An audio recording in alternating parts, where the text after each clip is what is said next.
With the first Metal Allegiance album, to me, every guest that was on it was, I don't want to say obvious, but they were like the go-to guys, the guys you would think of, you know, a Phil Anselmo or Randy Bly or whatever, Chuck Billy. These are the guys that were always part of like the Metal Allegiance world and family. But with this album, we're stretching out to some new places and working with some people that I've never worked with, and you know, even from some bands that, you know, to be honest, I don't even regularly listen to. So they were suggested, and we tried them out, and some of these tracks are actually my favorites on the album now. You know, we said, I think as we write the tune, we always go, oh man, it'd be great to have this guy sing out. Oh man, it'd be great to have this person play a solo. And so we kind of have our big, long wish list. And that starts to get narrowed down largely as the tunes come together, sometimes with people's schedules and availability. It's a pretty diverse group. We have John Bush, formerly with Anthrax and Armored Saint, Bobby Blitz from Overkill, which he slays on it, Trevor from Black Dahlia Murder, which it's interesting with Trevor, his vocals on this record, it's not what you would think of a typical Black Dahlia song. He goes into his early Tom Araya, Slayer, thrash singing voice. We have Mark Tonillo from Accept, Floor from Nightwish, with Mark Asageda on the same track. If there's a core five, he's the fifth, you know, he's the fifth member, and he's kind of the voice of Metal Allegiance. He's kind of like the unofficial voice of Metal Allegiance. He's always been with us live on stage, and when we tour, he's just really become kind of the you know, the fifth Beatle.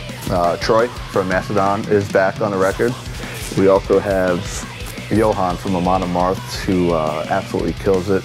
And last but not least, who I'm particularly stoked about is Max Cavalera. Max, it's his first time doing anything with any of us in this, and it's pretty awesome to have him. And then, you know, we've got this family around us, you know, having Andreas Kisser, you know, be part of our fold. He's been at more of the live shows than not, and he's on, I think he's probably, at this point, he's probably on a majority of the tracks as a guest guitar player. So he's really, you know, like in the, there's the core four, and then there's the extended network, to use Facebook terminology. And it's awesome to have you know, Andreas and Max on the same record, so that's pretty, you know, pretty special for us as well. That's kind of like a nice first step towards world peace. On guitar, we have Nita Strauss from Alice Cooper, who is just killing it, and it's really exciting to have her.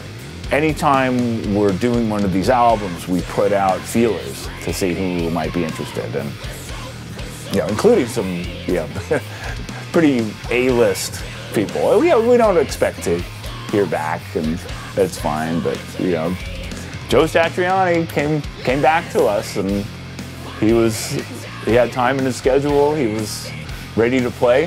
He thought it sounded fun, and lo and behold. You know, every metalhead loves Joe, even though Joe's not a metal guitar player. He's just that one guy that just kind of fits in any situation that you put him in. And very, very happy to have him on board. I go way back with Joe. We've actually never played on a record together.